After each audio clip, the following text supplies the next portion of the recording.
أعوذ بالله من الشيطان الرجيم. بسم الله الرحمن الرحيم. أمن هذا الذي هو جند لكم ينصركم من دون الرحمن إن الكافرون إلا في غرور. أمن هذا الذي يرزقكم إن أمسك رزقه بل لجوا في عتو ونفور. أفمن يمشي مكبا على وجهه أهدى أمن يمشي سويا على صراط مستقيم.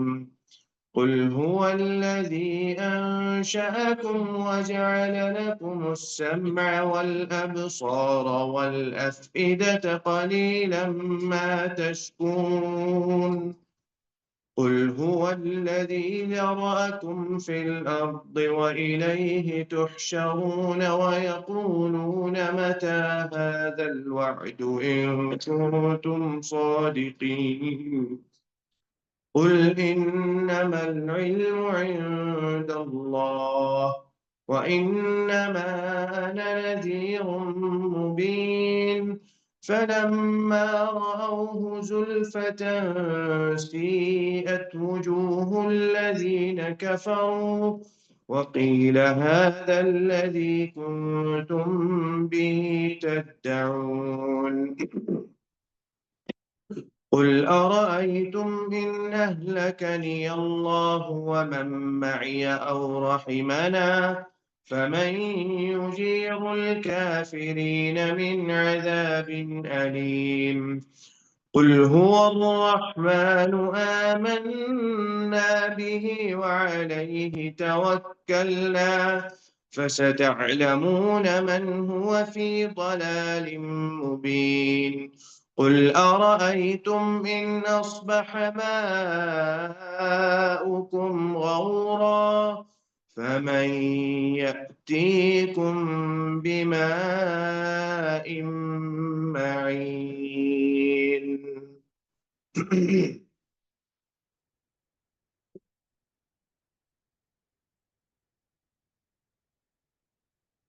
بسم الله الرحمن الرحيم. الحمد لله رب العالمين والصلاة والسلام على أشرف الأنبياء والمرسلين نبينا محمد وعلى آله وصحبه أجمعين. اللهم انفعنا بما علمتنا وعلمنا ما ينفعنا وزدنا علما وعملا وتوفيقا برحمتك يا أرحم الراحمين. رب اشرح لي صدري ويسر لي أمري واحلل عقدة من لساني يفقهوا قولي.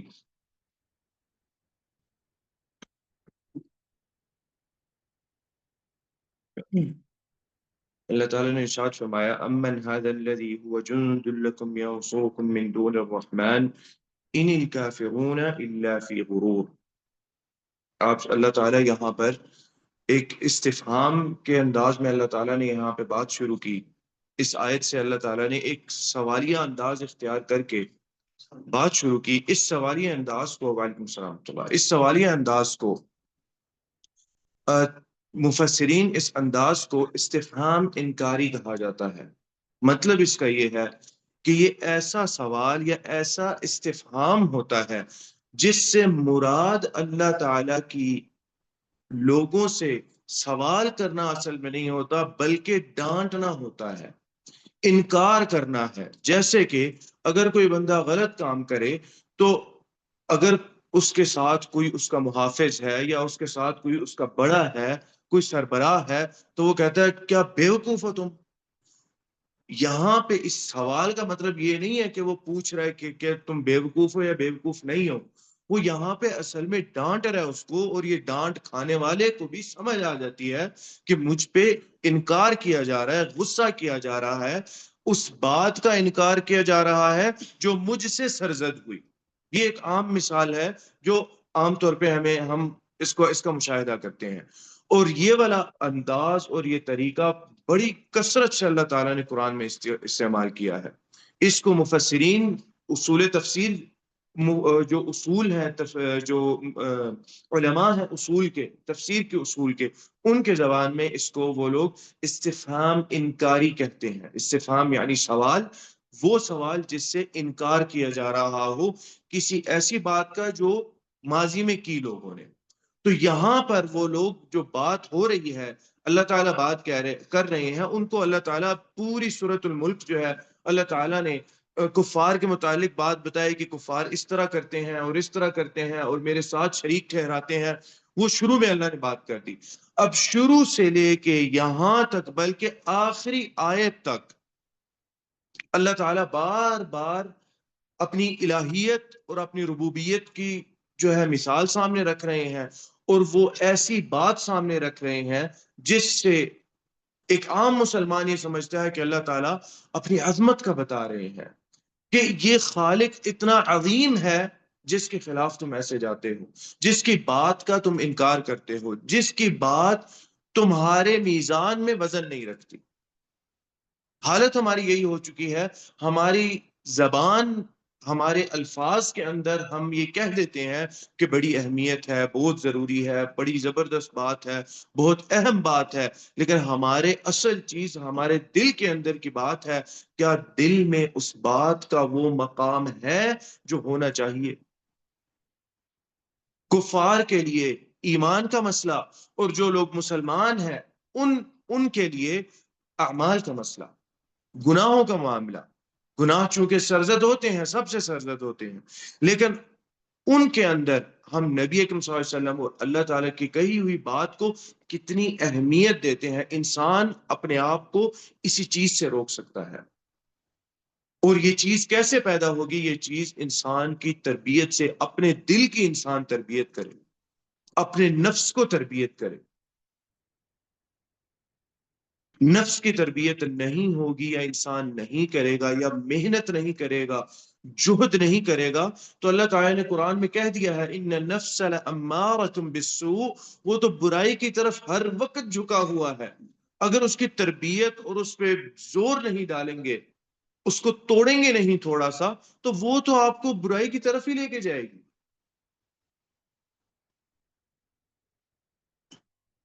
اعمال کے معاملے میں ہم نے اپنے آپ پہ زور دینا ہے، اپنے نفس کو توڑنا ہے، اپنے نفس کی خواہشات کو توڑنا ہے۔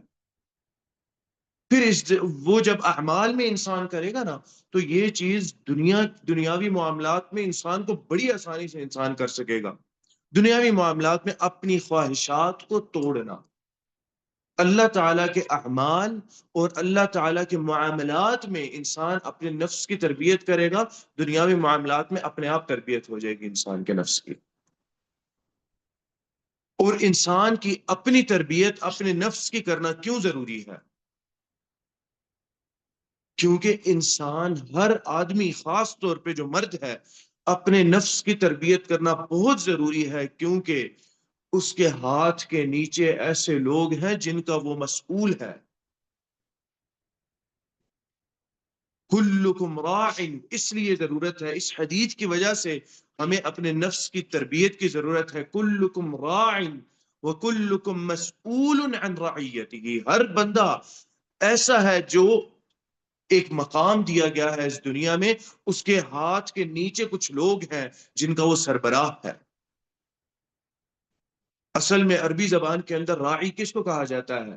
عام طور پہ عربی زبان میں راعی چرواہے کے لیے استعمال ہوتا ہے، راعی الغنام،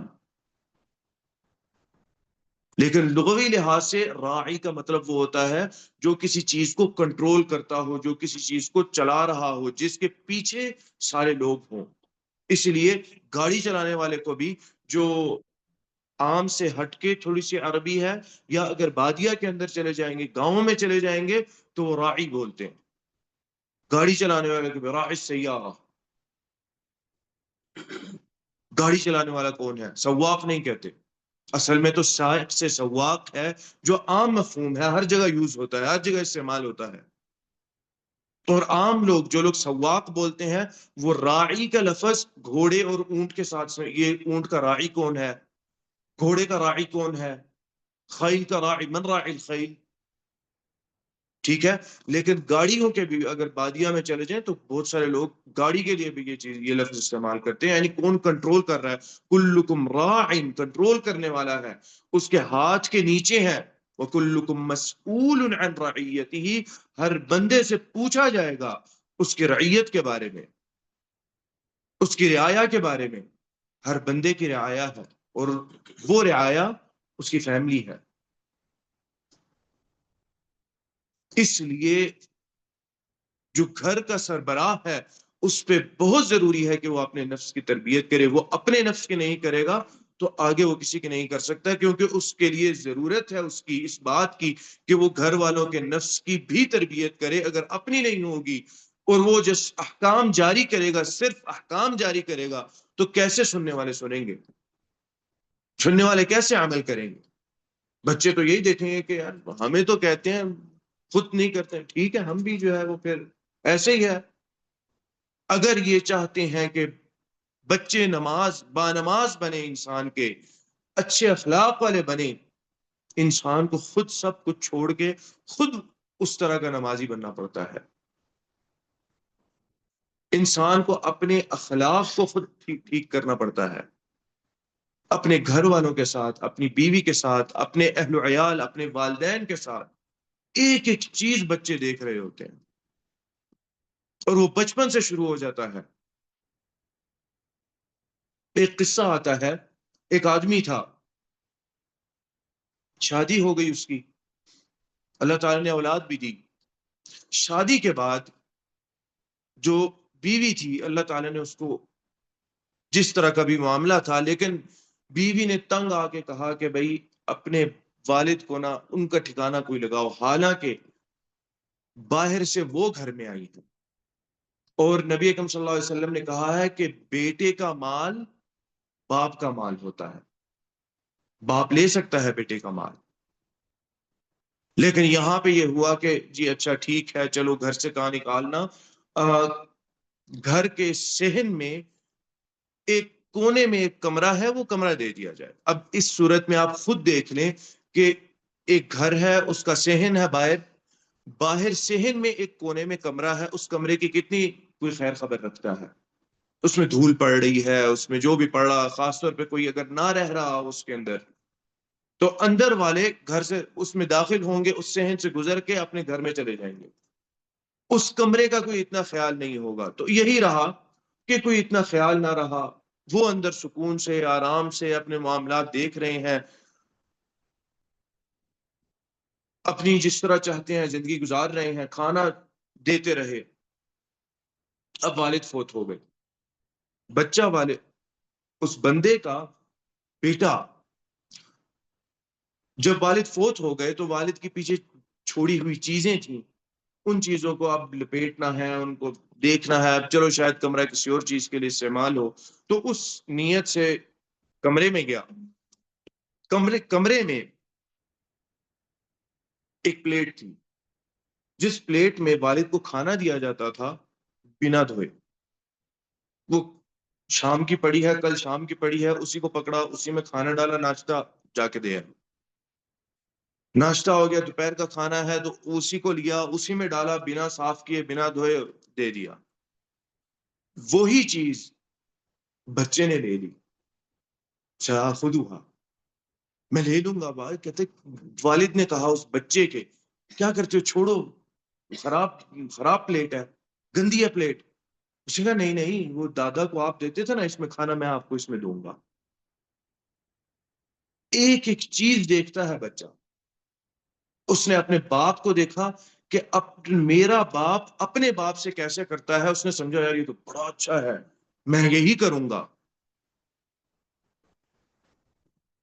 اچھے اور برے کی تمیز بچے کو دینی ہے تو خود اچھا اور برا ہی کرنا پڑے گا، اس خیال رکھنا پڑے گا یہ برا ہے اور یہ اچھا ہے، کیا میں یہ چاہتا ہوں یہ میرے ساتھ ہو یا نہ ہو۔ نہیں چاہتا تو بندہ اس پر عمل کر لے، تاکہ بچے دیکھ کے زیادہ اس چیز پر عمل کرتے ہیں، اس کے بجائے کہ بچوں کو کہا جائے، حکم دیا جائے، اس پہ اتنے زیادہ عمل پیرا نہیں ہوتے۔ اس لیے نفس کی تربیت کی ضرورت ہے، اور یہاں پر اللہ تعالیٰ وہی بات کر رہے تھے، نفس کی تربیت کرنے کی کوشش کر رہے تھے مسلمانوں کے لیے ان کے اعمال کے متعلق، اور کفار کے لیے ان کے ایمان اور کفر کے معاملے میں، کہ بھئی کس کا کفر کر رہے ہو تم لوگ، وہ اللہ کون ہے، ان کی ذات کون ہے، تعارف چل رہا ہے یہاں پر۔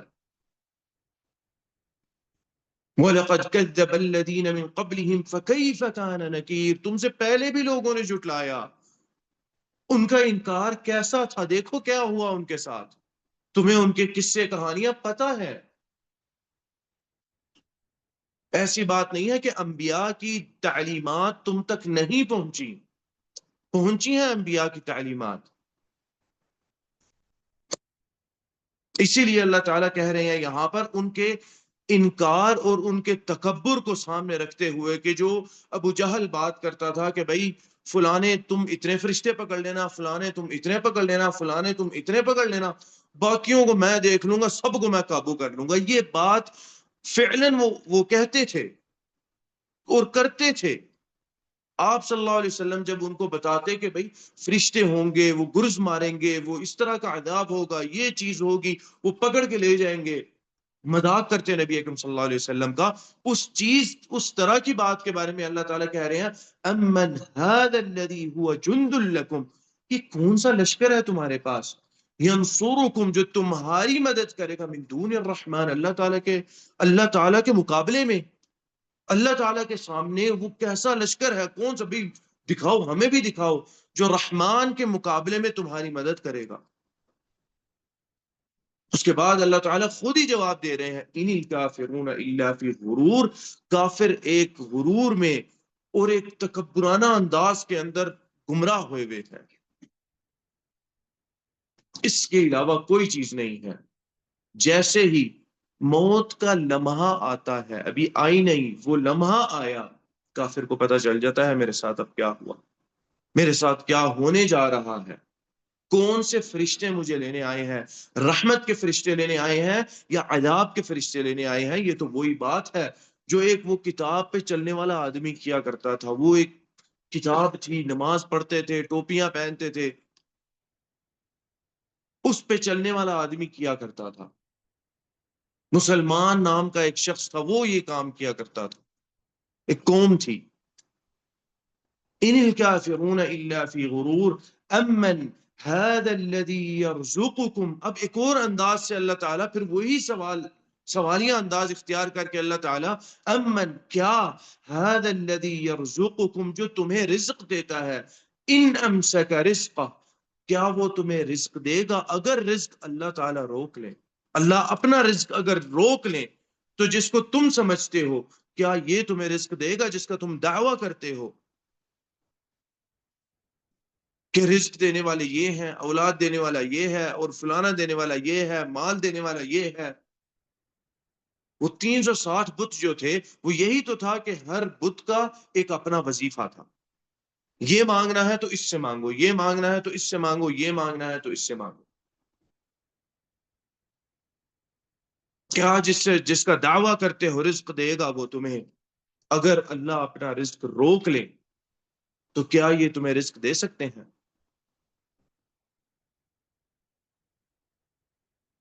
یہ بڑا ایک طرح سے اللہ تعالیٰ نے ایسا سوال کیا جس کا ہماری زندگی کے ساتھ بڑا گہرا تعلق ہے، رزق، جس کے متعلق ہم بہت سارے معاملات میں کہیں پھسل بھی جاتے ہیں کبھی،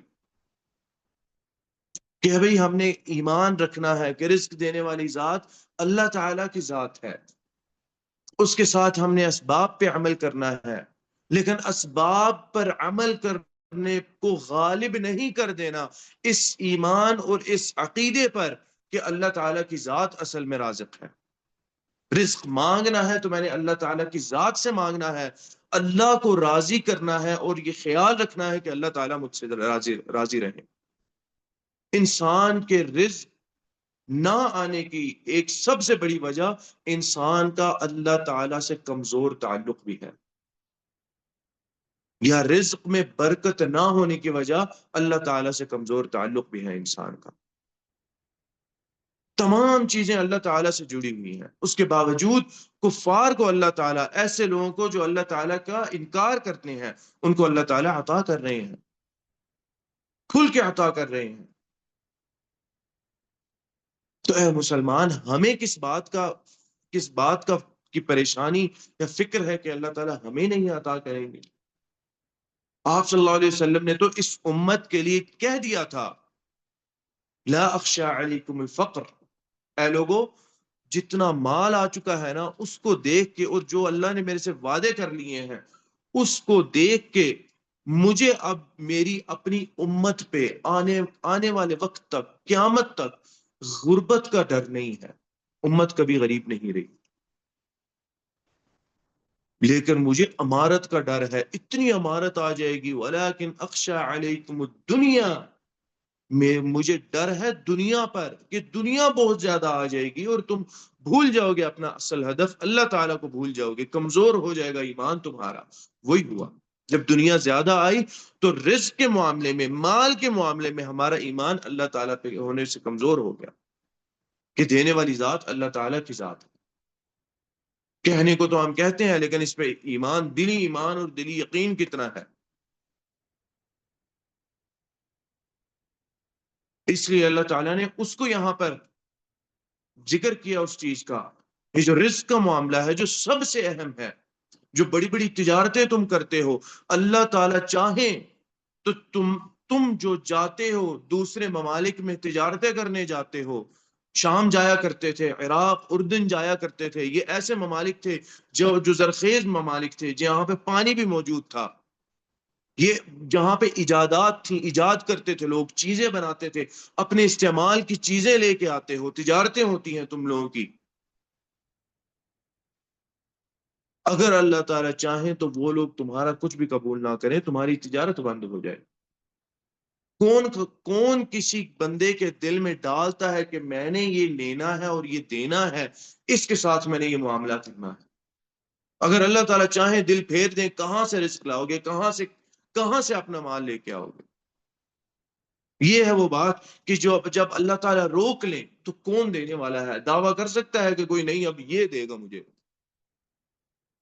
کوئی دعویٰ نہیں کر سکتا۔ آگے اللہ تعالیٰ کہتے ہیں، أَفَمَن يَمْشِي مُكِبًّا عَلَى وَجْهِهِ أَهْدَىٰ أَمَّن يَمْشِي سَوِيًّا عَلَى صِرَاطٍ مُسْتَقِيمٍ۔ اب اللہ تعالیٰ نے دو لوگوں کا ذکر کیا کہ جو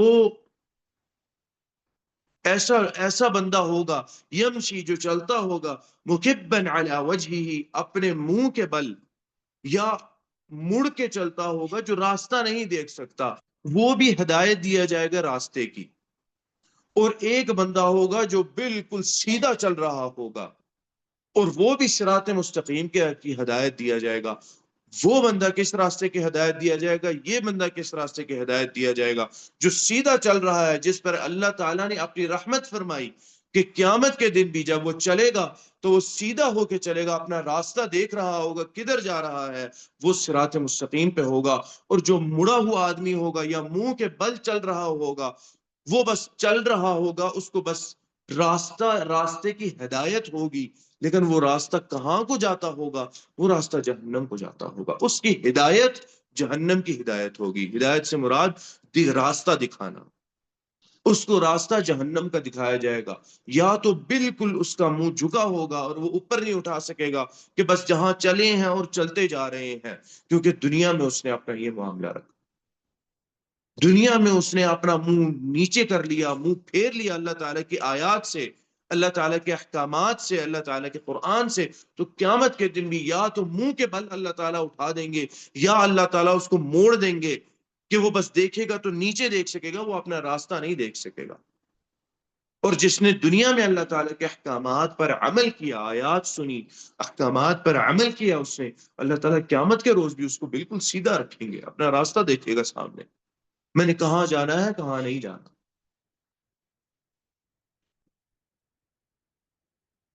صراط مستقیم، سوین کا مطلب ہے سیدھا، جو سیدھا ہوگا وہ صراط مستقیم کی طرف ہوگا۔ قل هو الذی انشأکم وجہ، اور جو پچھلی آیت ہے اس کے بارے میں نبی اکرم صلی اللہ علیہ وسلم کی ایک حدیث ہے، آپ صلی اللہ علیہ وسلم نے جب منہ کے بل اٹھائے جانے کے لوگوں کے متعلق بتایا کہ ایسے لوگ ہوں گے جو سر کے بل اٹھائے جائیں گے، منہ کے بل وہ لوگ چلیں گے، صحابہ کرام نے تعجب کیا، یا رسول اللہ یہ کیسے ہوگا؟ آپ صلی اللہ علیہ وسلم نے کہا کیا وہ ذات قادر نہیں ہے اس چیز پر جس نے تمہیں ساری زندگی اپنے قدموں پہ چلایا کہ وہ منہ کے بل اٹھائے؟ ان کا بالکل قادر ہے. بس ایمان، یہ نہیں کہ یہ تو کتنی مشکل ہے، وہ تو بیلنس نہیں ہوگا، یہ تو فلانا نہیں ہوگا. اگر ہم اس دنیا میں ہاتھ کے بل چلتے ہوتے تو ہم کہتے یار یہ قدموں کے بل کیسے چلیں گے، یہ کیسے ہوگا، یہ تو بندہ الٹا ہمارا سیدھا وہ ہوگا، وہ ہوتا اپنے ہاتھوں کے بل چلنا ہمارا سیدھا ہوتا. یہ تو اللہ تعالیٰ نے ایک نظام بنایا، ایک اللہ تعالیٰ نے جسم کو ایک صورت دی اور اس کے بعد مطابقت رکھی انسان کے چلنے کے اندر، انسان کی زندگی کے اندر. عقل میں وہ چیز آتی ہے کہ نہیں ایسے ہی ٹھیک تھا، اگر کسی اور طرح ہوتا وہ ٹھیک نہ ہو پاتا، ایسے ہی ٹھیک تھا. جو اللہ نے جسم بنایا ہے اس کے مطابق یہی ٹھیک تھا. لیکن قیامت کے دن جس ذات نے ہمیں قدموں پہ چلنے کی اس دنیا میں استطاعت دی، قیامت کے دن وہی ذات ان گناہ گاروں کو منہ کے بل اٹھائے گی اور چلائے گی، اور وہ لوگ چلیں گے، محشر کی طرف جائیں گے سارے. آگے اللہ تعالیٰ ارشاد کر رہے ہیں قل هو الذی انشأکم، وہی ذات ہے جس نے تمہاری شروعات جس سے ہوئی، یعنی جس نے تمہاری شروعات کی.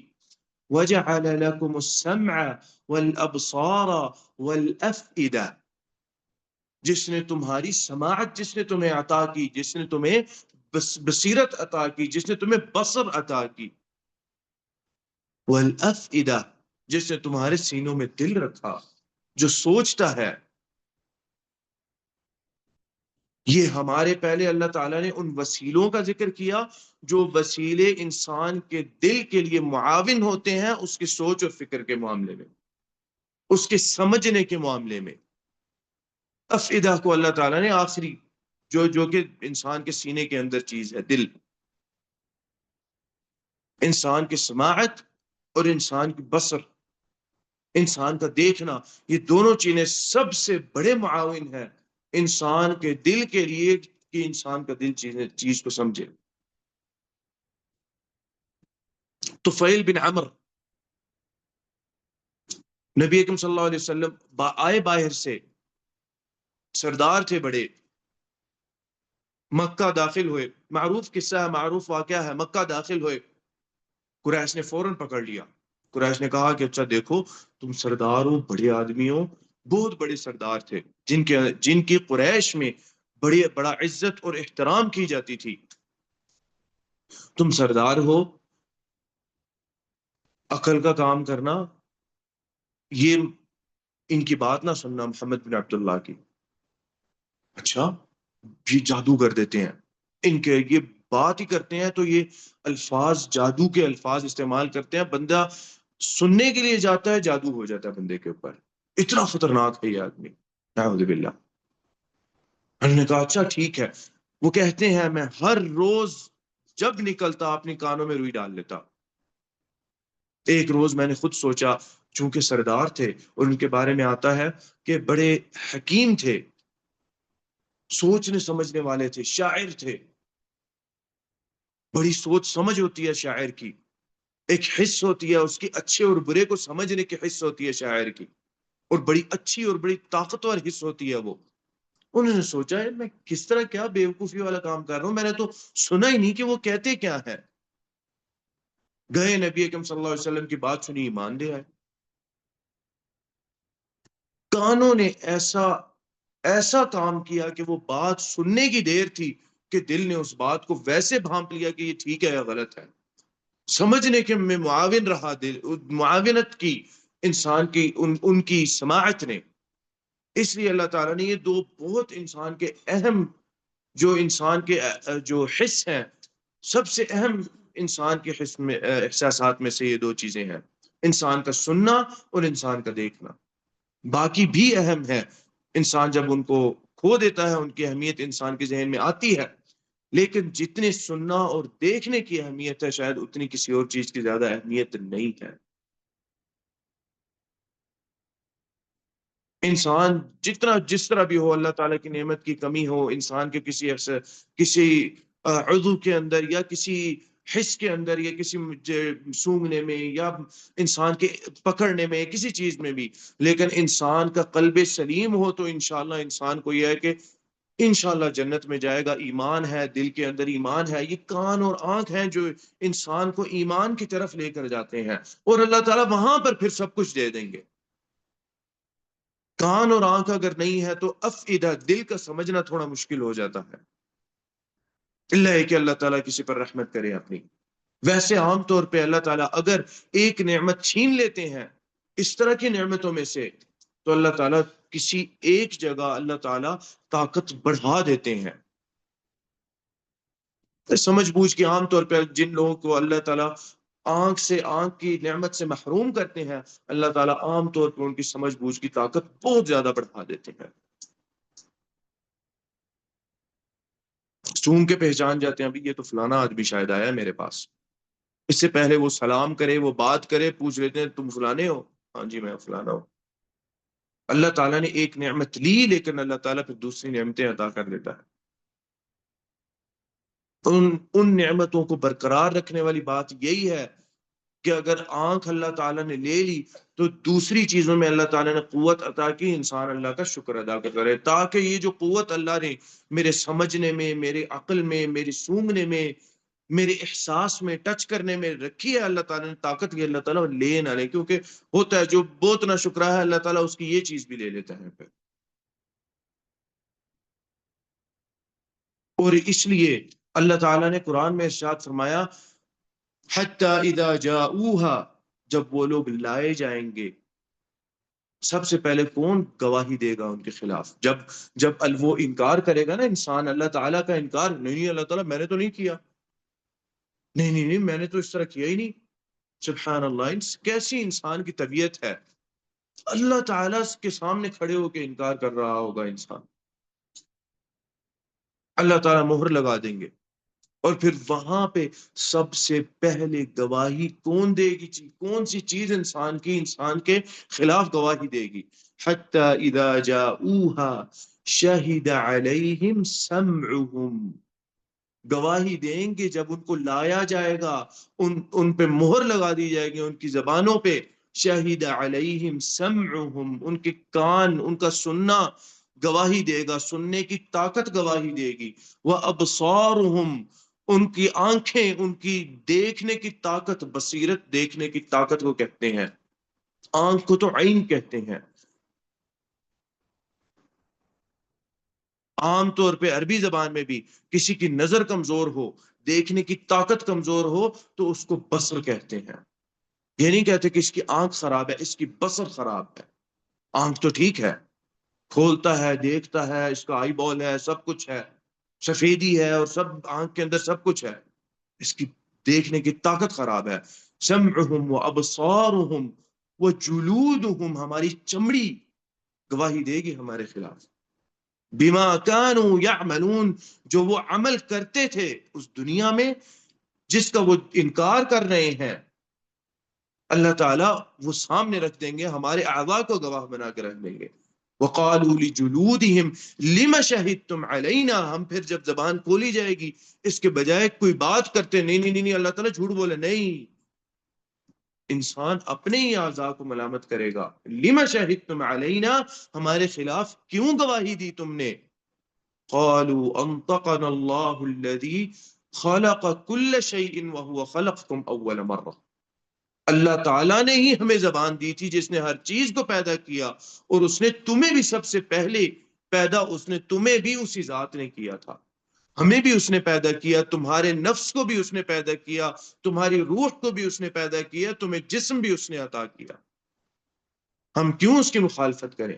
ہمارے اعضاء اللہ تعالیٰ کی مخالفت نہیں کرتے، لیکن ہم انہی اعضاء کو لے کے اپنے نفس کی پیروی کرتے ہوئے شاید ہمارے اعضاء غیر جن ایسے انداز میں جس چیز کو ہم محسوس نہیں کرتے اس انداز میں شاید ہمارے اعضاء روتے ہوں جب ہم اللہ کے خلاف ورزی کرتے ہوں، وہ رونا شاید ہمیں سمجھ آتا یا نظر آتا، دل کو اللہ تعالیٰ نے بڑی زندگی عطا ہے، بڑا، وہ بات ہے نا کہ بڑا زندہ دل آدمی ہے، دل کو اللہ تعالیٰ نے حیات عطا کی ہے۔ انسان اگر احساس رکھنے والا ہو اور کثرت سے انسان سے کبھی گناہ ہو تو دل انسان کا فعلاً شکایت کرتا ہے، انسان کو محسوس ہوتا ہے کہ میرا دل رو رہا ہے میرے گناہ کرنے کی وجہ سے، انسان کے دل میں تکلیف پیدا ہونا شروع ہو جاتی ہے۔ ایک ایسے ہارمونز ہیں جو ہماری ہماری جو باڈی ہے، ہمارا جسم ہے، وہ ریلیز کرتے ہیں، وہ نکالتے ہیں جب انسان گناہ کرتا ہے، اور جس کا سائنسدانوں نے یہ بات کہی کہ یہ والا ہارمون انسان کے دل کو، دل کے ارد گرد جمع ہو جاتا ہے، ایسے جیسے انسان کو سوچنے کی، انسان کے جو سمجھنے کی یا فرق کرنے کے اچھے برے کی جو کیفیت یا احساس ہے وہ اس وقت ختم ہو جاتا ہے تھوڑی دیر کے لیے، ان ان اس مادے کی وجہ سے جو مادہ انسان کے پیدا ہوتا ہے اور انسان کے دل کے گرد جمع ہو جاتا ہے۔ شاید دل اسی وجہ سے شکایت کرتا ہو، روتا ہو دل کو اللہ تعالیٰ نے، لیکن باقی ہمارے اعضاء ہم ان کو محسوس نہیں کرتے، تو شاید یہ بھی روتے ہوں جیسے سلیمان علیہ السلام کو اللہ تعالیٰ نے طاقت دی تھی اور وہ سنتے تھے، باتیں کرتے ہیں، روتے ہیں، ان کے درمیان معاملات ہیں، ان کا لشکر ہے، چونٹیاں ہیں، وہ ان کا لشکر تھا، وہ آپس میں بات کر رہی ہیں۔ حدیث میں آتا ہے سلیمان علیہ السلام نے ایک چونٹی کو سے پوچھا کہ تم ایک سال میں کتنا کھانا کھاتی ہو؟ میں اتنا کھاتی ہوں۔ حضرت سلیمان علیہ السلام نے ایک جار لیا، اس کے اندر اس کو بند کر، کھانا ڈال کے اس کے ایک سال کا بند کر دیا۔ جب ایک سال بعد آئے تو وہ آدھا تھا، اس نے کہا یہ تم تو یہ کہا تھا تو یہ تو ختم ہو جانا چاہیے تھا۔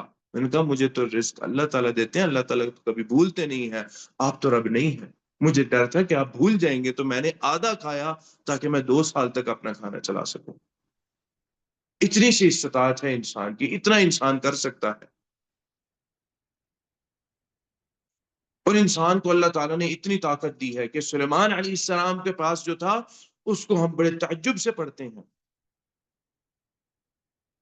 نبی اکرم صلی اللہ علیہ وسلم کے حدیث کے مطابق چرند ہیں، پرند ہیں، جتنے جمادات ہیں وہ روتے ہیں، اللہ تعالیٰ کا ذکر بھی کرتے ہیں۔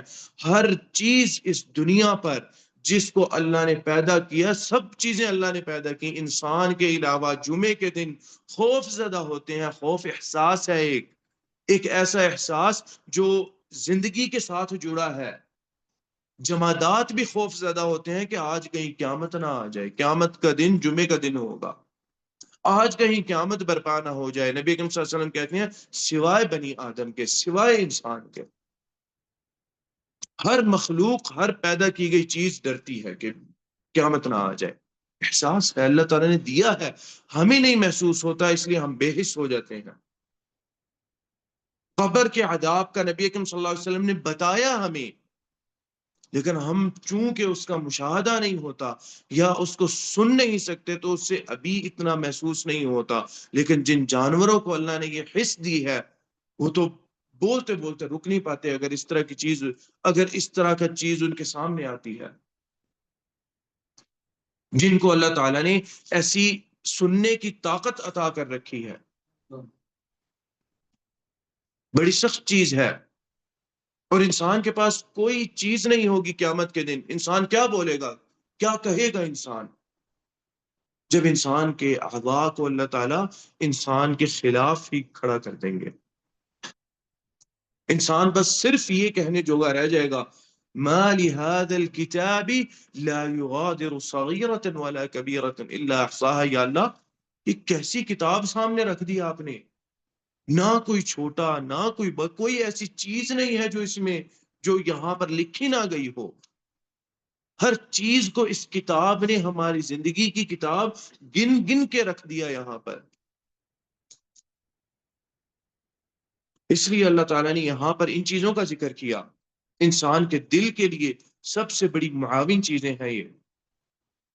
آگے اللہ تعالیٰ ارشاد فرماتے ہیں قل هو الذی ذرأکم فی الارض، قل کہہ دیجئے هو الذی، وہی ذات ہے، ذرأکم جس نے تمہیں چھوڑا، فی الارض زمین میں، وَإِلَيْهِ تُحْشَرُونَ، اور اسی کی طرف تم نے لوٹ کر جانا ہے. یہ جس ذات نے تمہیں اس زمین میں رکھا، اس زمین میں رکھ کے ہر چیز تمہارے مہیا کی، بلکہ تمہارے ماتحت کر دی ہر چیز. تم سے طاقتور چیز کو بھی اللہ تعالیٰ نے تمہارے ماتحت کر دیا. انسان سے 5 6 7 8 گنا بڑی چیز بھی انسان کو اللہ تعالیٰ نے یہ طاقت، یہ عقل، یہ فہم، یہ فراست دی ہے کہ انسان اس چیز کو بھی اپنے ماتحت کر لیتا ہے. انسان کا وزن 100 کلو ہو سکتا ہے، بہت موٹا، بہت طاقتور ہو جائے، 100 150 کہہ لے. اپنے سے 10 گنا بڑے جانور پہ اللہ تعالیٰ نے انسان کو حکمرانی دے دی. ایک گائے کی قسم ہے جس کو بائسن کہا جاتا ہے، کہ بہت بڑا ہوتا ہے. کہتے ہیں اس کا کم سے کم وزن ایک درمیانے جانور کا 700 سے 800 کلو ہوتا ہے. اور جب یہ بڑا ہو جاتا ہے تو 1000 سے 12 سے 1300 کلو اس کا وزن ہوتا ہے، 1500 کلو تک چلا جاتا ہے. اس پر انسان حکمرانی کرتا ہے، ٹانگیں ایسے لگاتا ہے اور اس کی گردن کاٹ دیتا ہے. اللہ تعالیٰ نے یہ چیز انسان کو عطا کی، مہیا. اللہ تعالیٰ نے اس زمین کو مہیا کر دیا ہمارے لیے. کیا ہمارے لیے یہ چیز کافی نہیں ہے کہ ہم اللہ تعالیٰ کا شکر ادا کریں؟ یا اللہ تجھ پر ایمان ہے، تو نے سارا کچھ ہمارے لیے مہیا کر دیا. آگے اللہ تعالیٰ ارشاد فرماتے ہیں وَيَقُولُونَ مَتَى هَذَا الْوَعْدُ إِن كُنتُمْ صَادِقِينَ. بڑی سخت بات ہے، وہ لوگ یہ کہتے ہیں کہ یہ کب وعدہ ہے، یہ کب سچا ہوگا وعدہ جو تم کرتے ہو اگر تم لوگ سچے ہو. نبی اکرم صلی اللہ علیہ وسلم کو مخاطب کیا جا رہا ہے کہ آپ جو وعدہ کرتے ہیں اگر یہ وعدہ سچا ہے تو یہ کب آنے کو ہے، یہ کب آئے گا وعدہ، یہ کب پورا ہوگا یہ وعدہ.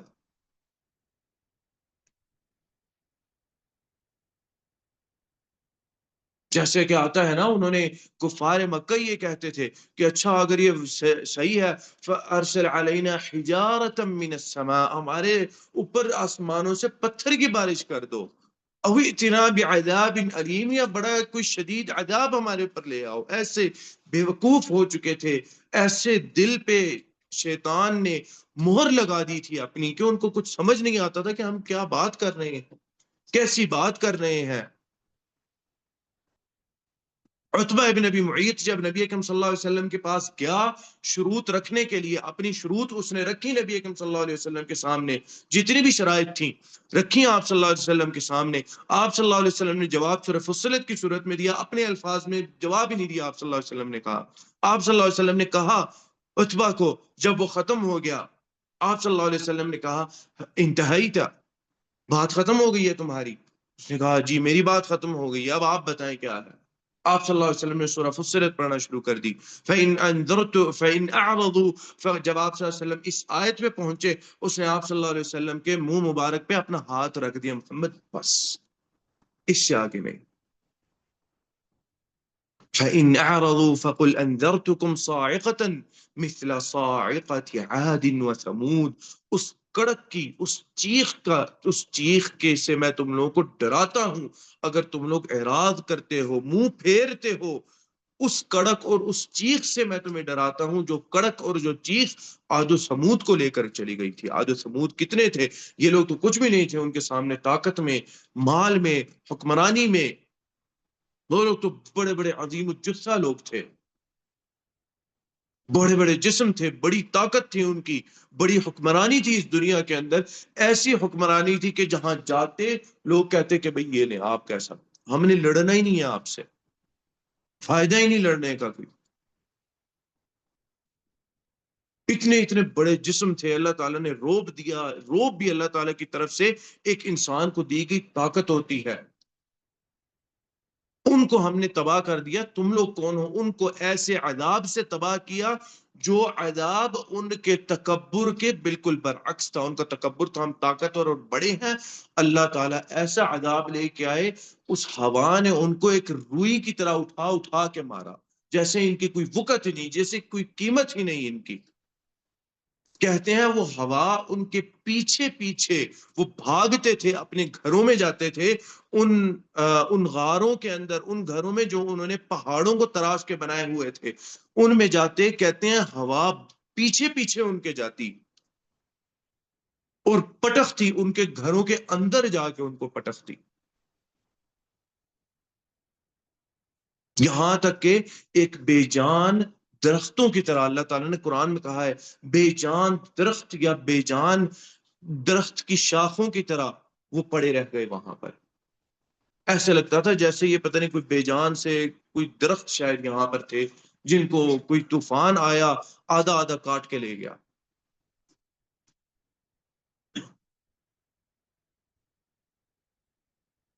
اس کے دل میں بھی یہ بات آئی کہ آپ صلی اللہ علیہ وسلم یہ بات کر رہے ہیں اور آپ جو بات کہتے ہیں وہ جھوٹی بات نہیں ہے. ان کے ساتھیوں نے کہا، اس عتبہ کے ساتھیوں نے کہا کہ واللہ جس چہرے سے گیا اس چہرے سے واپس نہیں آیا. یہ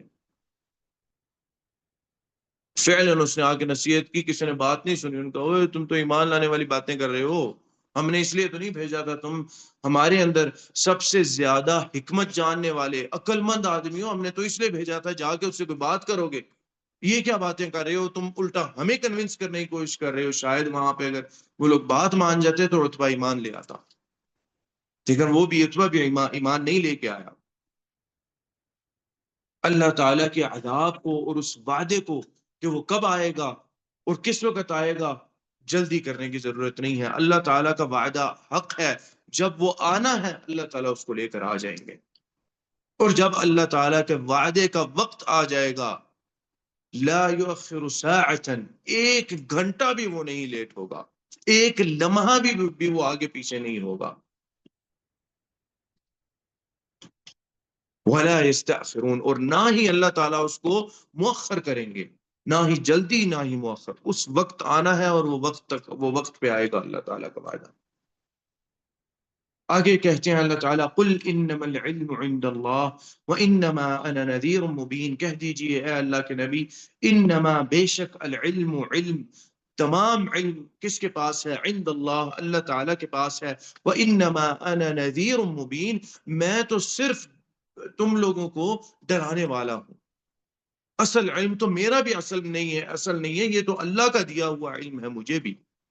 میں اپنی طرف سے کوئی بات نہیں بنا رہا، جس کو تم یہ کہتے ہو کہ یہ تو پتہ نہیں اپنی طرف سے باتیں بناتے ہیں.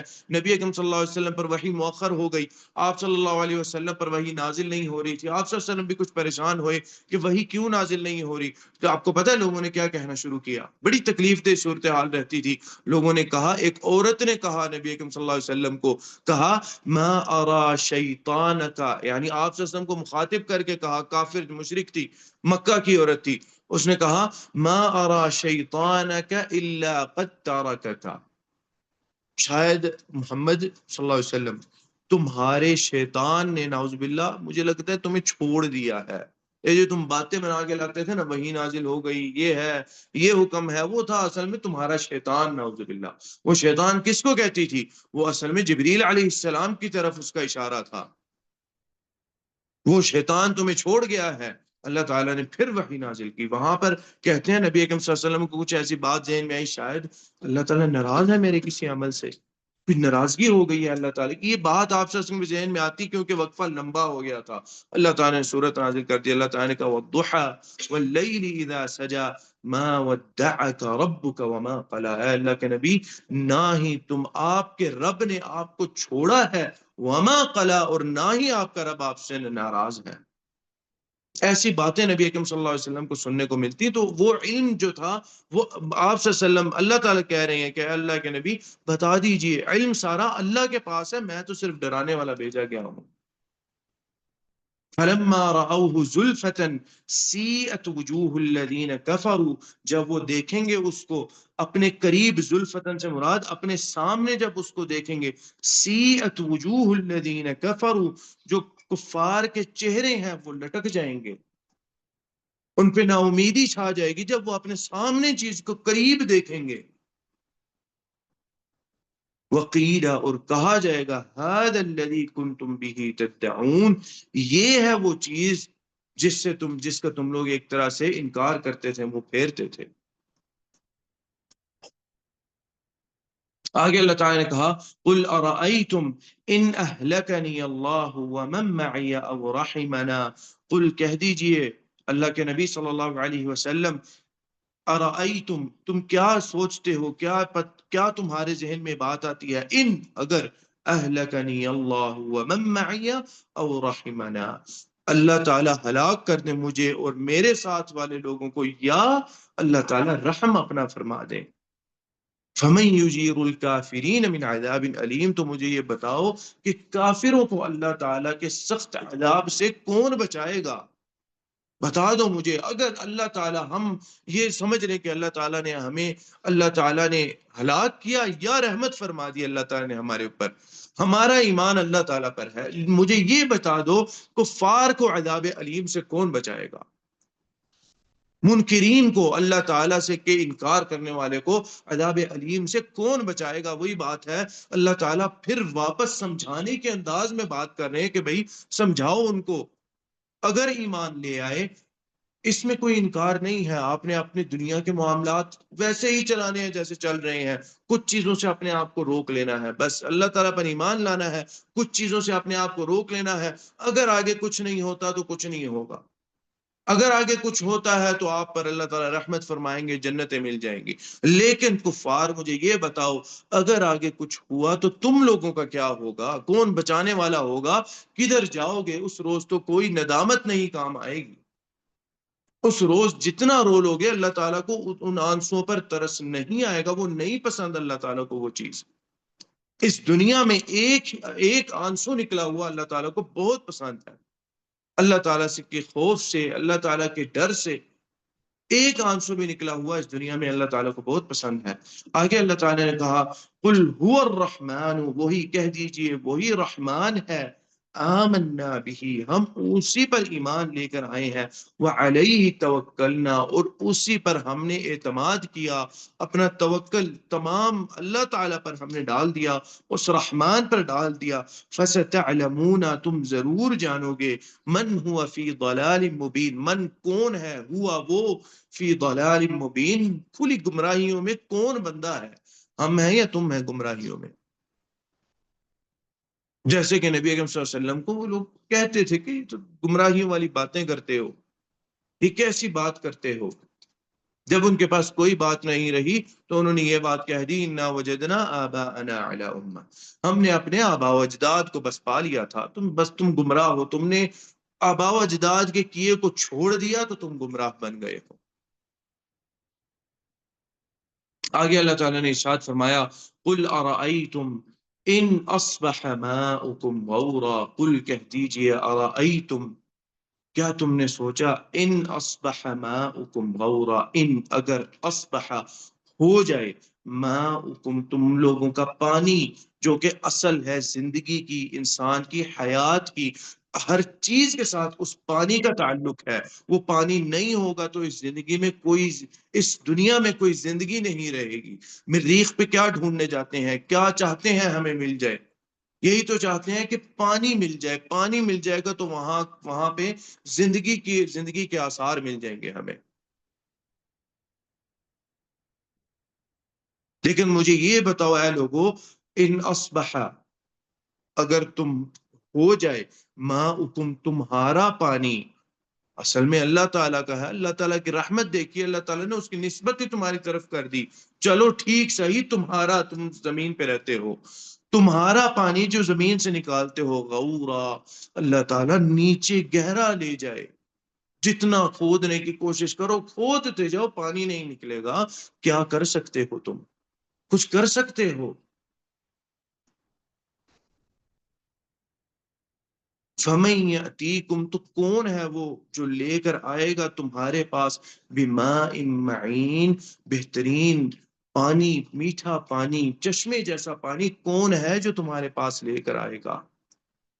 ان کے پاس سب سے قریب چیز ان کے پاس زمزم تھی، اللہ تعالیٰ چاہتے تو اللہ تعالیٰ ختم کر دیتے اس کو، لیکن اللہ تعالیٰ نے ختم نہیں کیا۔ سیرت کی کتابوں میں آتا ہے، آپ صلی اللہ علیہ وسلم کی پیدائش سے پہلے کی کچھ یہ بات ہے کہ مکہ کے اندر قحط سالی ہو گئی تھی، کیونکہ زمزم خشک ہو گیا تھا، پانی بڑی پریشانی کے ساتھ ان کو ملتا تھا، وہ کنواں خشک ہو چکا تھا، پھر کوئی خواب آیا، عبد المطلب کو خواب آیا، نبی اکرم صلی اللہ علیہ وسلم کے جو دادا تھے، خواب آیا ان کو، انہوں نے اس خواب کی بنا پر وہاں پہ کچھ جگہ تھی، کھدائی شروع کی، پانی ملے گا ملے گا ملے گا ملے گا پانی، کچھ لوگوں کے پاس کہیں سے پانی آیا، لوگوں نے مانگا کہ بھئی آپ لوگوں کے پاس تھوڑا پانی آیا ہے دے دیں، انہوں نے کہا نہیں ہم تمہیں کیوں دیں، ہم نے اپنے گھر کے لیے رکھا ہے۔ لوگ، حالت یہ ہو گئی تھی، لوگ موت کے لیے تیار ہو گئے تھے، اتنی کمی ہو چکی تھی پانی کی، لوگ تیار ہو گئے تھے کہ ہم پیاس سے اب مر جائیں گے ہم لوگ پیاس سے۔ لیکن عبد المطلب جو تھے، ان کے ساتھ کچھ لوگ کام میں ضرور لگے ہوئے تھے کہ کرتے رہو شاید یہاں تک کہ وہاں پہ پانی واپس نکل آیا۔ وہی بات ہے، وہ پانی نیچے چلا گیا تھا، اللہ تعالیٰ واپس اس کو اوپر لے کر آئے۔ اگر اللہ تعالیٰ پھر یہ کر دیتے ہیں پوری دنیا میں، تو کون تمہارے پاس چشمے جیسا میٹھا اور ٹھنڈا پانی لے کر آئے گا جس کو تم پیو گے، جو ہر چیز کی حیات ہے، جانور ہے ان کی حیات ہے، نباتات ہیں ان کی حیات ہے، اور اس کے بعد انسان ہے، انسان کی حیات ہے، اساس ہے انسان کی زندگی کی۔ کون ہے جو لے کر آئے گا؟ کوئی نہیں ہے، کوئی ذات ایسی نہیں ہے جو پانی کو لے کر آئے گی۔ بار بار آخری آیت تک آپ دیکھیں، اللہ تعالیٰ نے بار بار یہ ہے، کون ہے یہ کرے گا، یہ ہے، کون ہے یہ کرے گا، یہ ہے، تم نے اس کا انکار کیا، تم نے اس ذات کا انکار کیا جو یہ ہے، تم نے اس کا انکار کر دیا جو ایسے کرنے والی ہے، جو جس کے پاس یہ قدرت ہے۔ پوری صورت اللہ تعالیٰ نے آخر تک، اللہ تعالیٰ نے یہی بات اور یہی انداز رکھا، بار بار سمجھانے کا انداز، سمجھا رہے ہیں، بار بار اللہ تعالیٰ سمجھا رہے ہیں کفار کو۔ اللہ تعالیٰ سے دعا ہے کہ جو کہا جو سنا، اللہ تعالیٰ ہمیں اس پر عمل کرنے کی توفیق عطا فرمائے۔ قد قلت ما قلت ان صوابا فمن اللہ وان خطأ فمنی والشیطان واستغفر اللہ انہ کان غفارا۔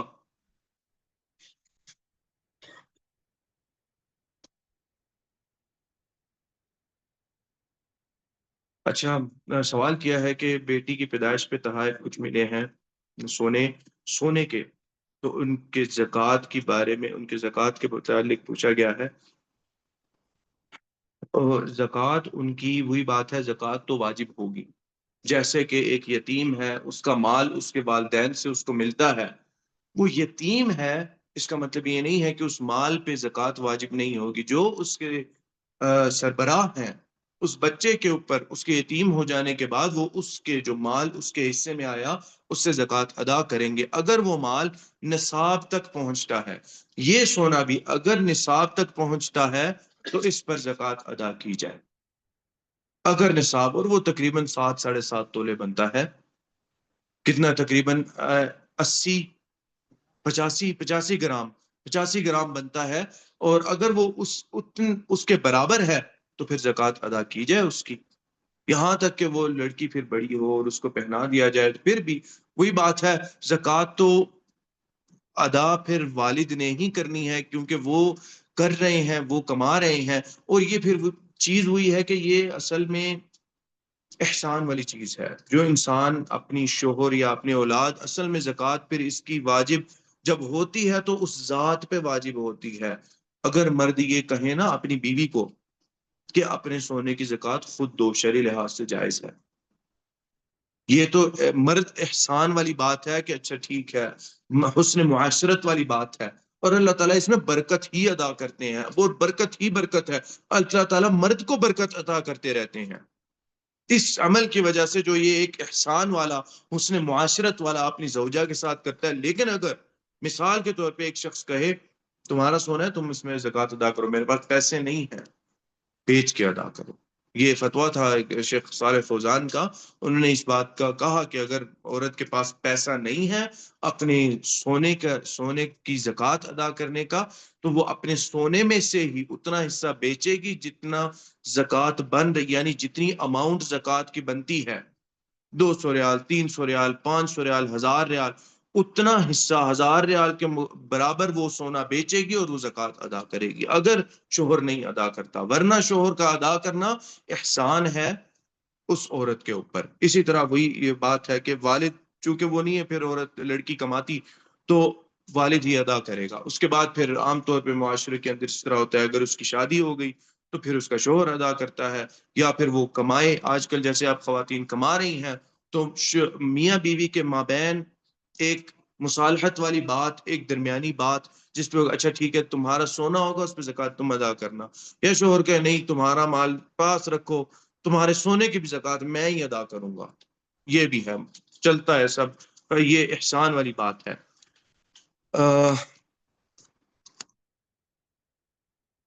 اچھا، نماز کے متعلق بات سوال کیا گیا ہے کہ یار نماز کو ضروری میٹنگ کی وجہ سے مؤخر کیا جا سکتا ہے؟ کیا میٹنگ کو مؤخر کیا جا سکتا ہے؟ نماز میٹنگ سے زیادہ اہم ہے یا میٹنگ نماز سے زیادہ اہم ہے؟ ایک سوال یہ ہے. ٹھیک ہے، اب ہم میٹنگ کو تو نہیں کرتے جی، باس نے کہا ہے اور فلانا فلانا. نماز کے متعلق پھر کچھ احکامات ہم بھی سیکھیں. نماز ہماری زندگی کی کامیابی ہے. نماز وہ چیز ہے جس کے سبب اللہ نے مجھے یہ میٹنگ دی ہوئی ہے فی الحال، جس میں میں بیٹھوں گا اور پھر مجھے تنخواہ ملے گی. ہم کیوں اس میں کھو جاتے ہیں کہ پھر جس چیز کی وجہ سے ملی ہوتی ہے وہ چیز، اس چیز کو چھوڑ کے نہیں نہیں یہ تو بڑا اہم ہے اور یہ تو بڑا ضروری ہے، نہیں نہیں یہ کرنا. تو اس لیے اس کو اس طرح کیا جائے. مثال یہ دی ہے انہوں نے کہ مثلا 4 بجے عصر کی نماز ہوتی ہے تو اس کو اگر 5 یا 5:30 میٹنگ ختم ہونے کے بعد، ٹھیک ہے، اولا یہی ہے کہ سب سے پہلا کام ہی یہ کیا جائے کہ انسان نماز پڑھے.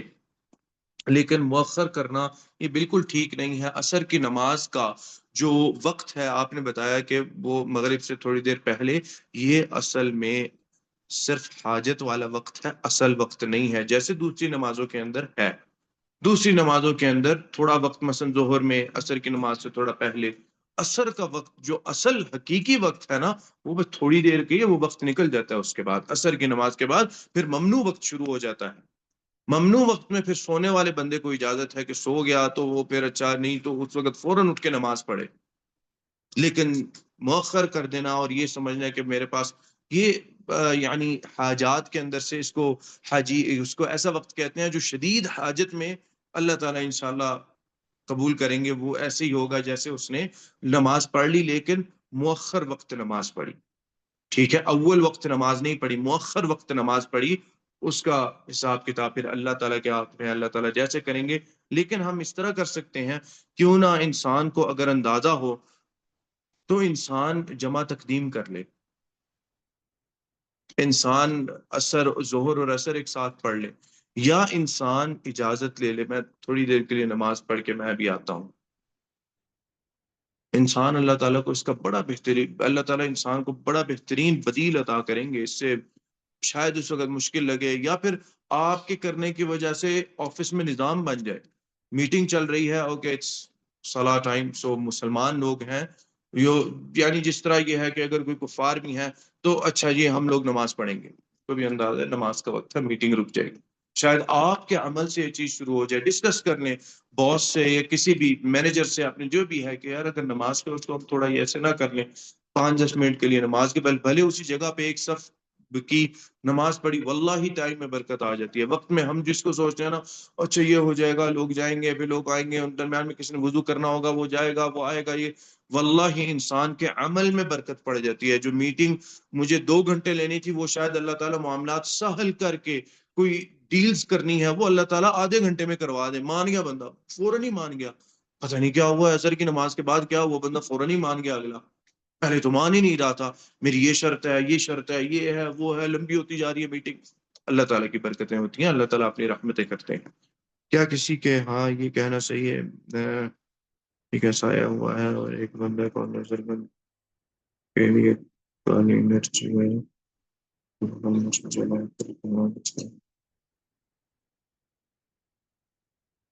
نظر بند کے ساتھ دیکھیں سایہ وغیرہ، یہ اصل میں اس کا تعلق جادو اور نظر وغیرہ کے ساتھ ہے. جنرلی عام طور پہ جادو وادو کے لوگ کہتے ہیں کہ جی بندے پہ سایہ ہے، وہ اس طرح کی چیز ہے. جادو کی اصل ہے، حقیقت ہے، ایسی بات نہیں ہے کہ جادو جھوٹ ہے، حقیقت نہیں ہے. لیکن آپ نے یہ ضرور پتا کرنا ہے کیا یہ اصل میں ہے بھی جادو یا میرا وہم ہے. کچھ لوگ ہوتے ہیں مثلا میرے کام نہیں پورے ہوتے، میرے پہ تو جادو ہو گیا. آپ پہ جادو نہیں ہوا، آپ پہ شاید اللہ تعالیٰ پہ اچھا گمان نہ رکھنے کی سزا ہے. بہت سارے لوگوں پہ یہ بھی ہوتا ہے اللہ تعالیٰ کے ساتھ. کچھ لوگ ہوتے ہیں یار گمان ہی اچھا رکھ لیں تو اگر کوئی چیز نہیں بھی ہو رہی ہوتی نا انسان اس پہ انشاءاللہ اللہ تعالیٰ خیر کریں گے, وہ کہیں نہ کہیں سے وہ چیز بھی ہو جاتی ہے, شروع میں اگر نہ ہوئی ہو لیکن آگے کہیں چیز یا اس کا بدل مل جاتا ہے, انسان راضی ہو جاتا ہے, خوش ہو جاتا ہے انسان. اگر اس کا علاج کرنے کی ضرورت ہے تو یہ کالی مرچ لال مرچ والا معاملہ, یہ اس طرح کی چیز انسان جو اصل علاج دیا ہے وہ علاج جو ہے نا یہ دیا ہے قرآن سے اور احادیث سے. دعائیں ہیں, بڑی طاقتور دعائیں ہیں, اس کا تعلق انسان کے ایمان کے ساتھ ہے. جتنے طاقتور ایمان کے ساتھ پڑھیں گے اتنا زیادہ اثر دے گی وہ دعا. جتنے کمزور ایمان سے پڑھیں گے, اچھا چلو پڑھ لیتے ہیں دیکھ لیتے ہیں اثر ہوتا ہے نہیں ہوتا, اتنا کمزور اثر ہوگا. ایمان پختہ رکھ کے وہ دعا پڑھیں کہ ایمان ہے اللہ یہ کریں گے, جب یہ اللہ تعالیٰ نے میرے لیے چیز ہمیں نبی اکرم صلی اللہ علیہ وسلم نے سکھائی ہے.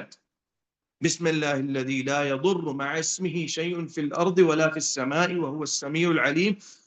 کہا ہے اللہ تعالیٰ حفاظت فرمائیں گے, ایمان سے پڑھیں واللہ اللہ تعالیٰ حفاظت فرمائیں گے. ہمارے کچھ لوگ تھے پہاڑوں میں گئے, وہاں پہ کچھ کیمپ وغیرہ لگنا تھا, پہاڑوں میں گئے تو وہاں پہ انہوں نے جو کیمپ لگانے والے صاحب تھے انہوں نے یہ کہا کہ بھائی وہ ہر سال غالباً کیمپ لگتا تھا, ایک سیزن میں کیمپ لگاتے تھے پہاڑوں پہ برفانی علاقوں کے اندر. جب برف پگھل جاتی تو وہاں پہ پھر وہ کچھ کیمپ لگتا, اچھا موسم رہتا ہے تو کچھ تربیتی اور اس طرح کی چیزوں کا کیمپ وہ لگاتے, وہاں پہ لوگ جاتے تو لڑکوں کو وہ سکھاتے بھائی تم لوگوں نے وضو, یہاں پہ کوئی ایسی چیز نہیں ہے, وضو فجر کے وقت جا کے ادھر پانی گزر رہا ہے اس پانی سے کرنا ہے, صاف ستھرا پانی ہے, ہمارا پینے کے والا بھی پانی وہی ہے, وہاں سے کرنا ہے. مسئلہ ایک ہے, وہاں پہ بچھو اور سانپ ہے, اس کے آس پاس رہتے ہیں. انہوں نے کہا ایک علاج ہے بسم اللہ الذی لا یضر پڑھیں. کہتے ہیں وہاں پہ لڑکے جانے والے ادھر جا کے انسان کا ایمان ہی اتنا تازہ ہو جاتا تھا, ایسے ایمان سے ہم دعا پڑھتے تھے مجال ہے کسی بندے کو کبھی کسی بچھو نے یا کسی سانپ نے کاٹا ہو, وضو کر کے اٹھے تو دیکھا ادھر سے ساتھ سے گزر رہے, ڈر گئے لیکن کاٹا نہیں. کچھ لڑکے تھے جن کو کاٹا, ان سے وہاں پہ جو لگاتے تھے کیمپ انہوں نے سب سے پہلی بات پوچھی دعا پڑھے تھے, نہیں استاد جی بھول گئے تھے. کہتے ہیں بھگتو پھر کاٹ لیا آپ کو, ٹھیک ہے علاج کیا وہاں پہ, بلکہ زہر کا بھی علاج آتا ہے, دم سے بڑا طاقتور علاج آتا ہے دم سے. وہی بات ہے دم تب عمل کرتا ہے جب آپ کا یقین دم پہ ہو, قرآن پہ. دم قرآن سے اور نبی اکرم صلی اللہ علیہ وسلم کی بتائی ہوئی احادیث کی دعاؤں سے ہوگا.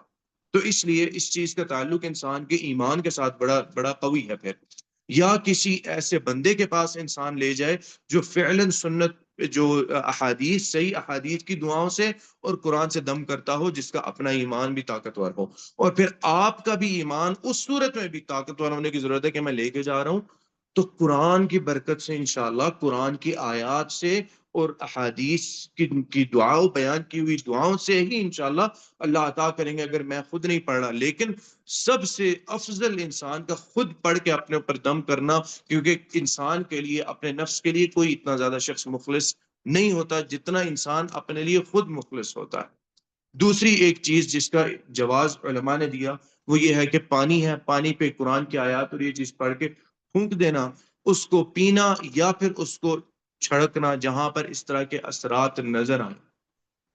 اور نظر کے متعلق آپ صلی اللہ علیہ وسلم نے کہا جس سے محسوس ہو کہ فلانے بندے کی نظر ہے, اس کے غسل کا یا اس کے وضو کا پانی لے کر وہ بندہ نہائے, اپنے اوپر گرائے جس بندے پہ وضو وہ ہے کہ بھئی اس پہ نظر ہے, اس نظر کا اثر ہے, وہ بندہ یہ کرے. آپ صلی اللہ علیہ وسلم نے واضح واضح علاج بتا دیا اور اس کا اثر ہے اس علاج کا.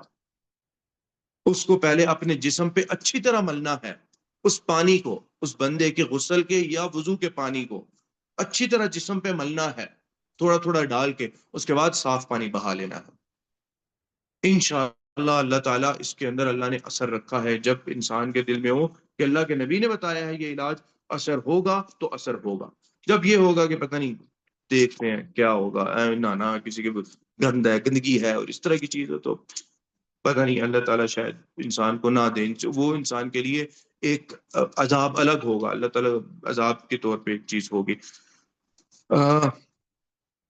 سوال یہ ہے, آج غرب دیرہ جالیات میں مغرب سے عشاء تک پروگرام ہے,